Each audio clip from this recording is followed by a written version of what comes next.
Ha guys, let's get more news about Warriors, but first don't forget to subscribe and leave your like. Warriors survive back and forth battle with Magic. Moses Moody capped a 17-point performance off the bench with a late three-pointer. Andrew Wiggins had a team-high 25 points and a Golden State Warriors outlasted the Orlando Magic 104-99 on Monday night in San Francisco. Stephen Curry overcame a slow start to score 24 points for the Warriors, who won for the third time in their last 4 games. Cole Anthony came off the bench to pace Orlando with 26 points. The Warriors ranged from trailing by 11 points in the first half to leading by 15 early in the fourth quarter, but they trailed 92-90 with 427 to go before outscoring the visitors 14-7 the rest of the way. Wiggins, Kevin Looney and Draymond Green had hoops in a 6-point burst that gave Golden State the lead for good, and when Moody countered a Franz Wagner jumper with his three-pointer for a 99-94 advantage with 107 remaining there,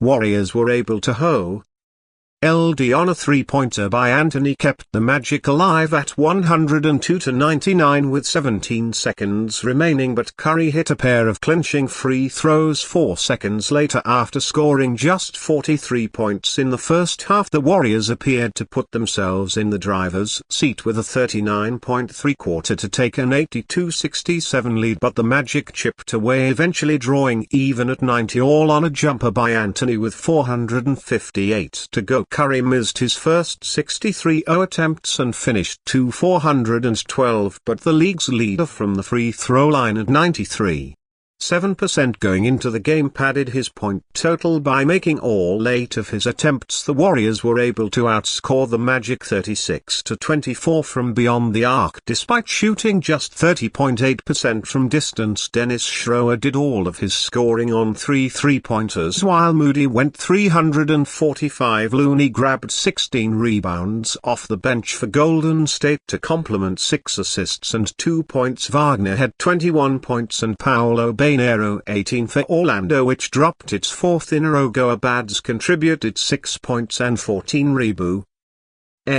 While Wendell Carter Jr. amassed 6 points, 9 rebounds and 7 assists. Go big or go home. Warriors' delusional trade deadline dreams involve LeBron and KD in a stunning trade that sent shockwaves throughout the NBA. The Dallas Mavericks, Los Angeles Lakers and Utah Jazz completed a 3-team deal over the weekend that sent Luka Doncic to the Lakers and Anthony Davis to the Mavericks. Overall, the Mavs acquired Davis, Max Christie and the Lakers' 2029 first-round pick, while Los Angeles acquired Doncic, Maxi Kleber and Marie Morris. The Jazz ultimately ended up with Jalen Hudson-Fino, the Lakers' 2025 second-round selection in the NBA draft, and the Mavericks' 2025 second-round selection as well in yet another 3-team blockbuster. The Sacramento Kings, San Antonio Spurs and Chicago Bulls engaged in a trade that sees the Spurs receiving De'Aaron Fox and Jordan McLaughlin, the Kings getting Zach LaVine, City Soko and 6 draft picks, and the Bulls acquiring Zach Collins, Tre Jones, Kevin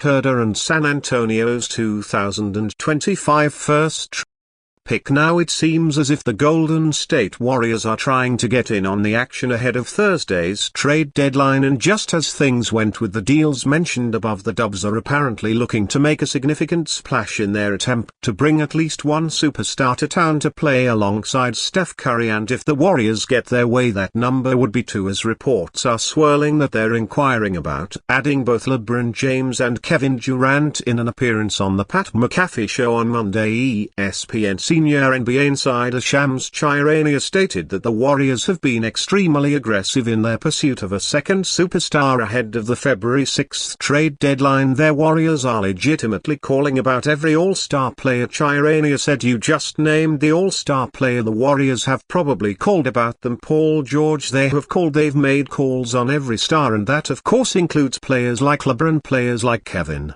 Durant, players like Jimmy Butler, are making calls. They are dead set on trying to find another superstar player with Stephen Curry. That is another subplot to this trade deadline as well. Jake Pfizer of the Stein line also reported on Monday that Golden State's most desired result would be the acquisition of both LeBron and KD. Sources say the most ambitious idea being tossed around among Golden State's decision makers. Is there any feasible pathway for the Warriors to pull off the dreamiest of outcomes and find a way to bring both James and Durant to the Bay? A few days ago the idea of the Warriors adding both would have seemed ridiculous, but given what went down between the Mavs and Lakers, just about anything seems possible at this point. One of the main things that has to be considered, of course, is what the Warriors would have to give up to acquire the pair of past NBA MVPs both in overall all talent and salary, as James and Durant have a combined cap hit of close to $100 million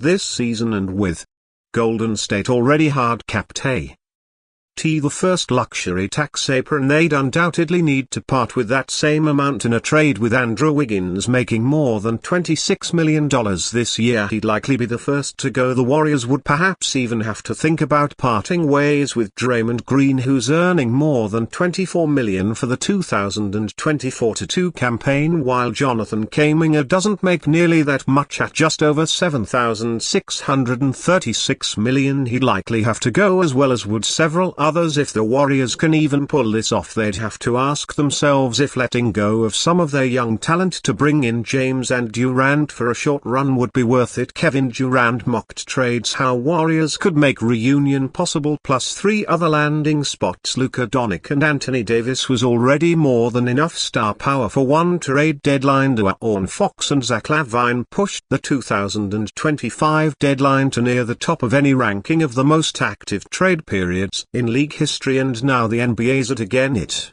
looks like at least one more superstar is in play before Thursday's deadline. Phoenix Suns forward Kevin Durant. Phoenix isn't planning to trade Durant necessarily, but according to Jake Pfizer, they're at least listening to pitches from other teams. It's not exactly a long leap from listening to considering to negotiating to finalizing. Once these things become public, they tend to escalate. So what would it take to land Durant? Well, let's think about what the Suns would want. They're all and on winning now, but with the 36-year-old Durant gone, that doesn't have to be right now. That means they'll want veterans, yes, but picks are going to matter here as well. Purely for the sake of flexibility, the Suns are going to want to have the freedom to make future trades that they've recently lacked. Added financial flexibility will help as well. If they can dump Joseph and kick, then all the better, though we won't treat that as mandatory in any possible deal, because the Suns do still have the 3 first-round picks they got from the Jazz to